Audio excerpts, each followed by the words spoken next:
இன்னும் எத்தனை நாளைக்கு தான் நீங்க அவளை பத்தி யோசிச்சு கவலைப்பட்டு இருக்க போறீங்க? உங்க பொண்ணை தான் நல்லா பாத்துக்குவேன் சார். உங்களை விட நல்லா பாத்துக்குவேன் சார். நாங்க 2 பேரும் ஒன்னா சேர்றதுக்கு பேர் காதல் சார்.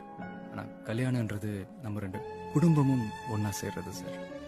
சார் சத்தியமா சொல்றேன், இந்த மாதிரி ஒரு குட்டி தங்கச்சி இல்லைன்னு நான் ரொம்ப ஏங்கி இருக்கேன் சார். எனக்கு ஒரு தங்கச்சி கிடைக்க போறா சார். இந்த மாதிரி நல்லது கெட்டதெல்லாம் எடுத்து அட்வைஸ் பண்றதுக்கு எனக்கு அப்பா கிடையாது சார். இனிமே தோல்ல தட்டி கொடுத்து அட்வைஸ் பண்றதுக்கு மாமா நீங்க எனக்கு கிடைக்க போறீங்க சார். பல்லவி நான் டிராப் பண்றேன் சார் காலேஜ்ல. எங்கம்மா சமையல்ல பின்னுவாங்க.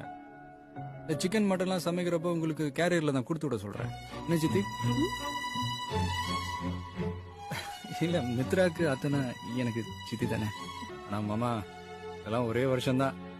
அதுக்கப்புறம் உங்க பேர பிள்ளைய பாத்துக்கிற பெரிய பொறுப்பு உங்களுக்கு இருக்குல்ல சார். ப்ரப்போஸ் வேணா நான்